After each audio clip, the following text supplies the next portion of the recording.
Breaking news! Nagsimula na ang pagsasanay ng Philippine Navy Sailor para sa future corvette. China gulat na gulat dito sa ginawa ng South Korea. At ayon pa dito, dahil sa mga lakad ni Pangulong Ferdinand Marcos Jr. sa ibang bansa, libo-libong trabaho para sa mga Pilipino na nilika umano ni Pangulong BBM sa kanyang working visa. Ito ang atin tututukan ngayong araw na ito. Saglit lang ito mga kababayan. Kaya humanap na ng pwesto. Tara na, umpisahan na natin ito.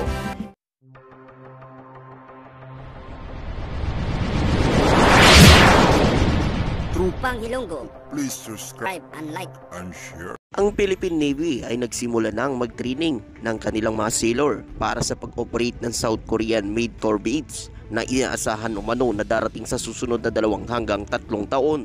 Ito ay bahagi umano ng kanilang modernisasyon at plan. Ang mga corvettes ay isang uri ng barko na ginagamit umano sa mga military operation. At ayon pa dito, ang mga corvettes ay karaniwang umano ginagamit sa iba't ibang uri ng naval operation. Ito ay maaaring umano magamit para sa anti-submarine warfare, surface at warfare at air-to-defense operation dahil sa kanilang laki at kakayahan manatili sa dagat ng matagal. At ayon pa dito, ang mga corvettes ay maaaring magamit sa mga mahabang misyon at sa mga operasyon na nagkakailangan umano mabilis na matibay na suporta. Bukod dito, ang mga corvettes ay maaaring magamit sa mga humanitarian at disaster relief operation, pati na rin sa mga misyon na may kinalaman sa mga maritime law enforcement. Ayon pa nga dito, dahil sa kanilang kakayahan na manatili sa dagat ng matagal, ang mga corvettes ay maaaring gamitin para sa surveillance at air patrol operation. Ito ay bahagi na nagbibigay daan para sa mas epektibong pagbabantay sa mga illegal na aktibidad tulad ng piracy, smuggling at illegal fishing. At ayon pa dito, ang corvettes ay may kakayahan umano manghuli o humarang sa mga sasakyang pandagat na lumalabag sa batas.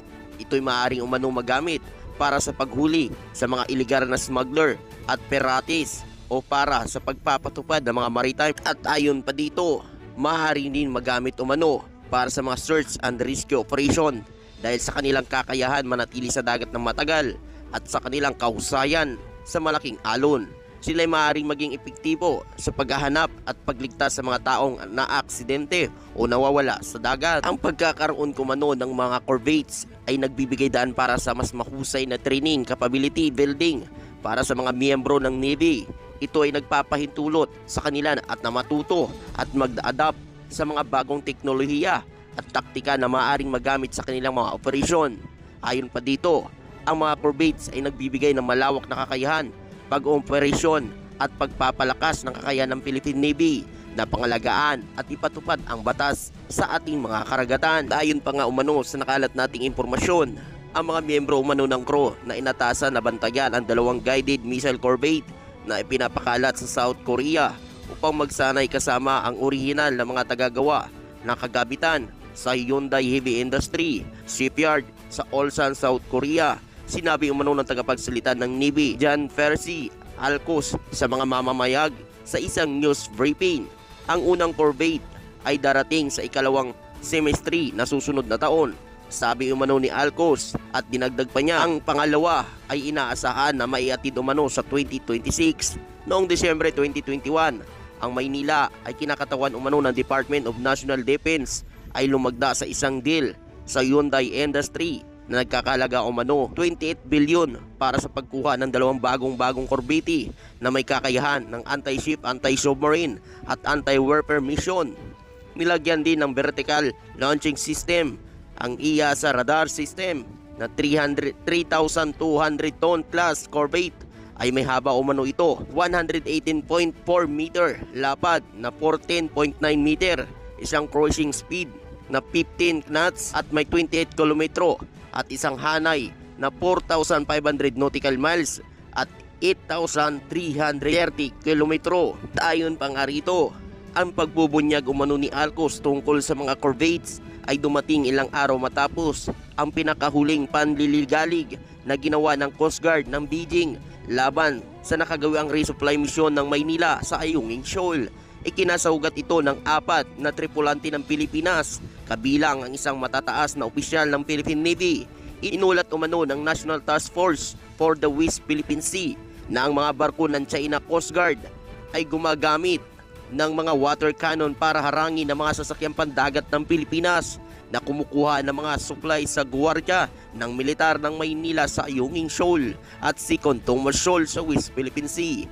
Ang pangalan ng Maynila para sa South China Sea ay nasa karagatan sa loob ng eksklusibong economic zone ng bansa. Ayon pa dito, ang China ay nakikipagkompetensyang pag-aangkin sa South China Sea kasama ang Pilipinas, Malaysia, Brunei at Vietnam. Noong 2016, nagpasya ang isang United Nations o Arbitration Court na pabor sa Pilipinas na nagsasabi hindi wasto ang makasaysayang pag-aangkin ng China sa riyon ng dagat na idinidline noon sa mga mapa ng China na 9-dash line na ngayon ay 10-dash line na. Ngunit tinanggihan ng Beijing ang desisyon at mula noon ay iginit umano na mayroon itong jurisdiction sa lahat ng mga lugar sa loob ng hangganang na iyon. Noong 2012, dinala ng Maynila sa korte ang Beijing matapos ireklamo na hinarang ng mga sasakyang pandagat ng China ang pagpasok ng Pilipinas sa Scarborough Shoal na mula noon ay nananatili sa ilalim ng administratibong kontrol ng China. Ikaw kababayan, ano ang masasabi mo at makukomento mo dito? At sa iba pang mga balita, pagsusumikap umano ni Pangulong Ferdinand Marcos Jr. sa kanyang paglalakbay sa Germany ay nagbunga sa libu-libong oportunidad sa trabaho para sa mga Pilipino, hindi lamang sa Pilipinas kundi maging sa dalawang bansa, Europe at Speaker Martin Romualdez noong Huwebes. At ayon pa nga dito, ang walang humpay na dedikasyon at walang humpay na etika sa trabaho ni Pangulong Ferdinand Marcos Jr. ay walang alinlangan na nagdulot ng mga positibong epekto hindi lamang sa mga tuntunin ng mga oportunidad sa ekonomiya at sa pagpapatibay ng diplomatikong ugnayan kundi sa paglikha ng libu-libong mga oportunidad sa trabaho para sa mga manggagawang Pilipino. At dagdag pa nga dito, anya, nasalungat sa walang batayan na pagkaangkin ng mga mapaglilibang na gawain. Ang schedule ni Pangulong Ferdinand Marcos Jr. ay puno na magkasunod na pakikipag-ugnayan at pagpulong at talakayan na naglalayon isulong ang pambansang interes at kapakanan ng mga mamamayang Pilipino. Ang parusa ng schedule na pakikipag-ugnayan ni Pangulong Marcos sa mga napaglalakbay na ito ay binigbigyan din sa kanyang hindi na ititinag na pangako sa paglalingkod sa sambayan ng Pilipino. Ang pagtataguyod umano ng kaunlaran ng ating bansa sa pandaigdigang yugto, sabi umano ito ni House Speaker Martin Romualdez na bahagi ng opisyal na delegasyon ni Pangulong Marcos. Binanggit din ni Romualdez na kasunod na bilateral meeting ni na Pangulong Marcos at ng Germany, inimbitahan umano na huli ang mga manggagawang Pilipino sa Germany dahil pinaluwag ng bansa ang mga paghihigpit sa pagpasok ng mga dayuhang manggagawa. Kamakailan ipinasa ng Germany ang Skill Immigration Act na nagpaluwag sa ilan sa mga kinakailangan na nagbigay ng mga insentibo tulad ng pagpapayag sa mga miyembro ng pamilya na sumali sa mga manggagawa bukod sa iba pa upang makakakit ng mga dayuhang manggagawa lalo na sa mga propesyon sa engineering, kalusugan at pagtuturo. Ikaw kababayan, ano ang masasabi mo at makukomento mo dito? Siyempre, hanggang dito na lang ang latest video natin.